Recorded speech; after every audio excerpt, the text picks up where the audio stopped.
Sana all. Paulo, sunod-sunuran sa nobyang si Chinita Princess. Binantayan at pinanood ang aktres. I've seen a lot of change, been through a lot of pain. Some things are not the same as they were a year ago, but all will be okay. I move on each and every day.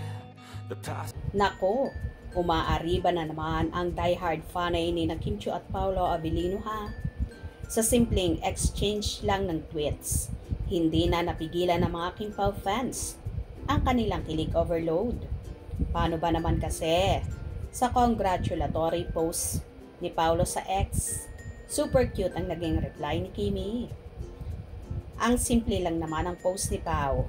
Nag-quote tweet siya ng post ni Kim tungkol sa kanyang VIP ID sa Seoul International Drama Awards 2024, kung saan kinilala siyang Outstanding Asian Star.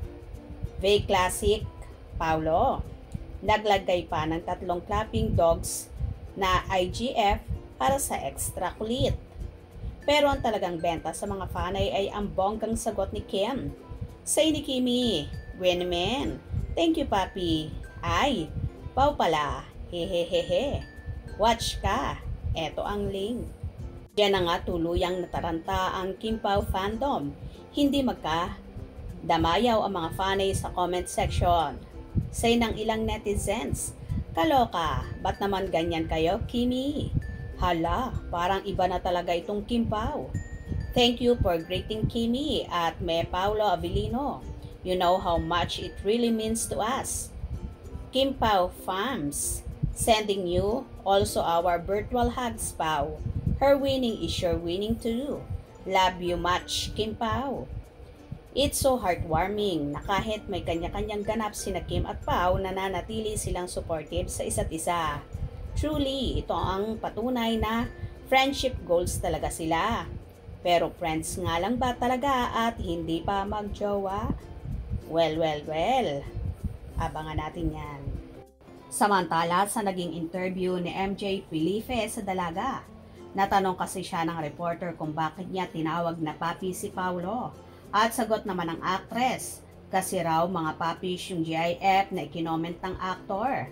At dito nga naibulalas naman ni Kim na nanood daw si Pao sa link na ibinigay niya at nag-send pa raw ng larawan sa kanya ang aktor, kung saan totoo nga na inabangan siya at nanood ang kanyang napapabalitang kasintahan na si Paolo.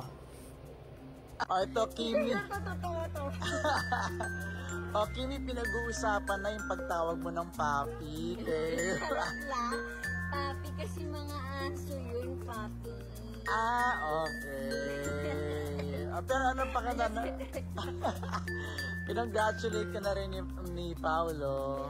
Ano naman, nakakatuwa from Instagram to Twitter. Tapos nag-send siya ng nanonood siya sa TV nila. So, yun, thank you naman. Thanks, Kimi. Congrats! Wow!